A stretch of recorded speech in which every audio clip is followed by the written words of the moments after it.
श्री स्वामी समर्थ. अधिक महिन्यात केली जाणारी सगळ्यात साधी, सोपी आणि भरपूर लाभ देणारी उपासना कोणती आहे माहिती आहे? रोज हरिपाठ म्हणणे. हरिपाठ अशी गोष्ट आहे जी अधिक महिन्यामध्ये रोज म्हटली जाते. आणि अधिक महिन्यामध्ये हरिपाठ का म्हणावा आणि अधिक महिन्यात हरिपाठ म्हणण्याने नक्की काय लाभ होतो, तर या उपायाविषयीची संपूर्ण माहिती जाणून घ्यायची असेल तर व्हिडिओ स्किप न करता संपूर्ण बघा. आणि चॅनलवर पहिल्यांदा आला असाल तर सबस्क्राईब करा आणि बेल आयकॉनला प्रेस करा, म्हणजे जेव्हाही मी नवीन व्हिडिओ अपलोड करेन त्याचं नोटिफिकेशन सगळ्यात आधी तुम्हाला मिळेल. हरी म्हणजे कृष्ण आणि पाठ म्हणजे अभ्यास. आणि हरिपाठ म्हणजे हरिनामाच्या महात्म्याचं स्मरण. संत ज्ञानेश्वर माऊलींनी हरिपाठ रचला. 28 अभंगांची रचना केली आणि या अभंगांचे रोज पठण करणे म्हणजे हरिपाठ. माऊली सांगतात ते रोज हरिपाठ करतात त्यांना मोक्ष मिळतो, इतरांना मुक्ती मिळते. हे गूढ ज्ञान गुरु निवृत्तीनाथ यांनी मला सांगितले आणि म्हणून मी हरिपाठाची रचना केली आहे, असे ज्ञानेश्वर माऊली म्हणतात.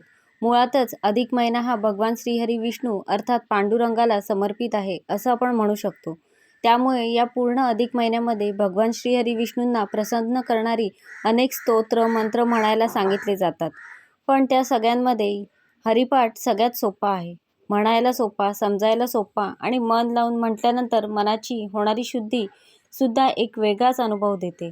अधिक महिन्यामध्ये कोणतीही उपासना 10 पट अधिक फळ देते आणि त्यात अधिक महिन्यामध्ये हरिपाठ म्हणणं हे खरोखरच भरपूर लाभ देणारं, पुण्य देणारं आणि मनाची शुद्धी करणारं, अंतःकरणाची शुद्धी करणारी अशी उपासना ठरली.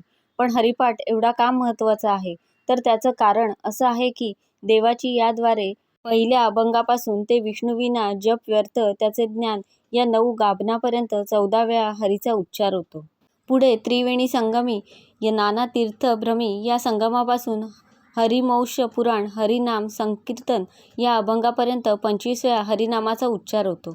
वेदशास्त्रप्रमाणे या अभंगापासून ज्ञानदेव प्रमाणे या अभंगापर्यंत 16 वेळा हरिनामाचा उच्चार होतो, म्हणजे एकूण 54 वेळा हरिनामाचा उच्चार होतो. तसंच दर अभंगानंतर हरिमुखे म्हणा हरिमुखे म्हणा हा गजर जेव्हा आपण करतो तेव्हा परत 54 वेळा हरिनामाचा उच्चार होतो. अशा प्रकारे माऊली आपल्याकडून नकळत 108 वेळा हरिनामाचा उच्चार करून घेतात. म्हणजे जे कोणी रोज हरिनाम घेतात, हरिपाठ म्हणतात त्यांना एक जपमाळ ओढल्याचं पुण्य लाभतं. आणि अधिक महिन्यामध्ये हरिनाम घ्यायला, नामस्मरण करायला खूप महत्त्व आहे. मग एक हरिपाठ म्हटल्यानंतर सगळंच साधलं जात आहे, नाही का? हरिपाठातील 28वा अभंग फलश्रुतीसारखा असल्याने वारकरी पहिले 27 अभंग म्हणतात.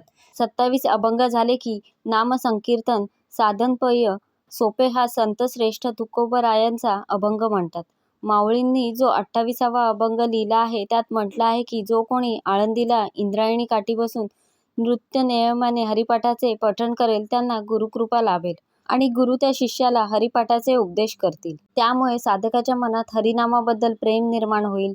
मंडळी, नामस्मरणाची प्रचिती आत्तापर्यंत अनेक संतांनी घेतली, म्हणून आपणही आळस सोडून प्रयत्नपूर्वक निश्चयपूर्वक हरिपाठ केला तर भगवंत आपल्याला भवतापातून नक्कीच सोडवतील. हरिनाम घेताना सुरुवातीला कंटाळा येतो, पण हळूहळू हरिनामाची गोडी लागते आणि ते उत्स्फूर्तपणे घेतलं जातं. अशा साधकांसाठी भगवंतच स्वतः रक्षण करतो आणि म्हणूनच हरिपाठाला महत्त्व आहे.